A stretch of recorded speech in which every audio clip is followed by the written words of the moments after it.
Are your kids asking if they can have a TikTok, Instagram, Facebook, or YouTube account? My 8-year-old asked me the same thing this year.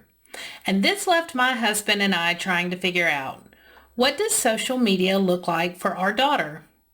While my husband Brian and I were trying to figure out what to do, we had multiple conversations with families from around Arkansas, and we asked, what's your biggest concern about your child being on social media?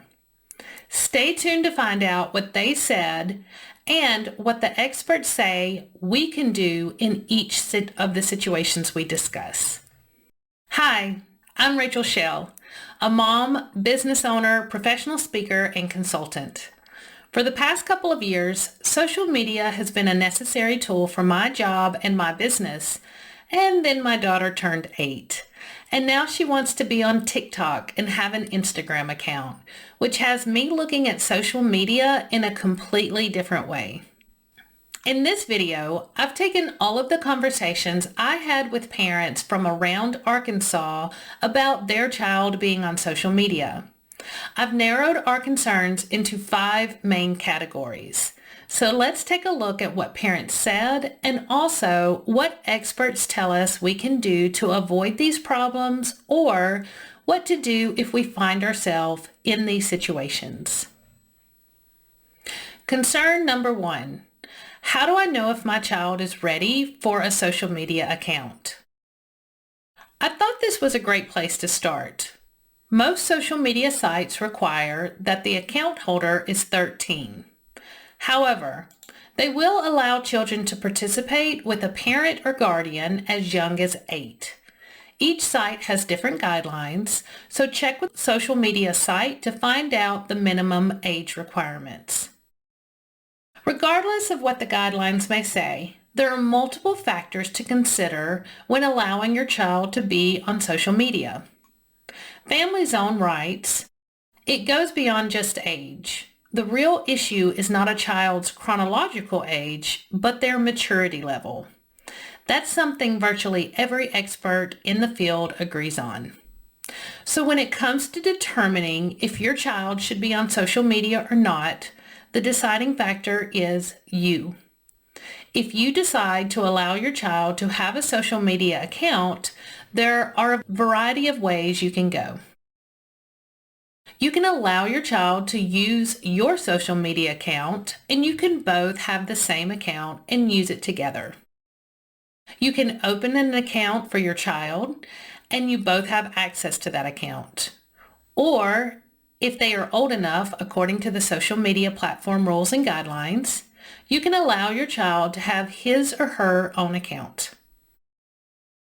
Which leads to the question, which platform do I choose? I suggest going with the platform that you're most comfortable with. Think about the platform where you know the most people and where you're most comfortable. Let your friends and families know that your child has an account and encourage them to connect with your child.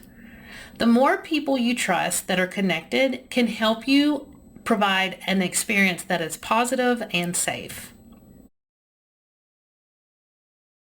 Another tip from Family Zone is once the social media account is set up, go into the settings with your child and set the privacy levels. All social media platforms allow for different levels of privacy. And finally, be sure to come to an agreement with your child on rules around the following. Which types of content can your child post? How often should they post? Every day or just twice a week? How often are you comfortable with them checking their social media account? And how do you expect them to handle requests and messages from strangers? Have these discussions with your child before they begin using social media. And if they choose not to follow the rules you set, be sure you have consequences in place, like not allowing them to access social media. Concern number 2, how do I know who is talking to my child on social media? I think personally this was my biggest concern when trying to decide what to do. We eventually set up a YouTube account under Brian's name, but allowed my daughter Charlie to post videos. Since Charlie is the only person posting, we set it up as a kids' YouTube channel. YouTube channels for kids do not allow messages, comments, or communication on the platform. While I'm happy with this choice now, I know that eventually Charlie will want to begin having conversations with others. And when that happens, the best advice I found from experts is to monitor the account, pay attention, and intervene if necessary. And if you don't trust someone, then shut down the communication. Just like in the offline world, warn your child of stranger danger, which is a very real threat in the online world. The Arkansas Attorney General's office provides guidelines, including talk to your children about sexual victimization and online dangers. Tell children to keep passwords, pictures, and personal information to themselves.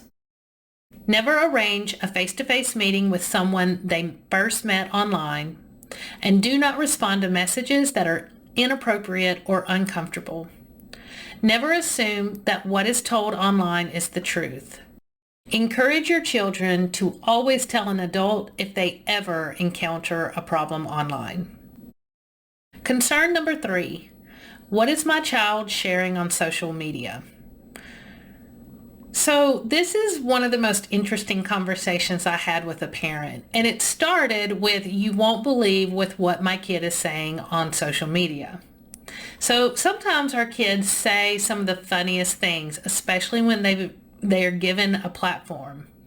Unfortunately, there are people who are looking for the person who is willing to share too much. There are many reasons to be aware of what your child is saying online, because there is more than one type of danger.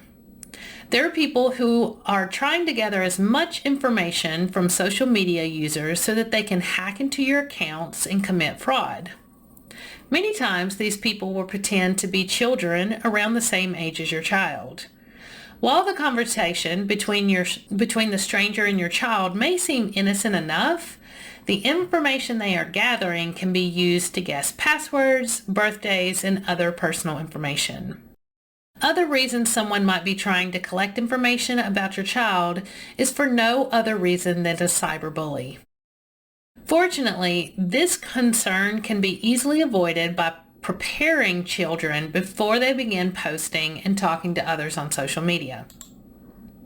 Jonathan Crystal gives the following tips on how to talk to your child about what information should be shared and what should not be shared online.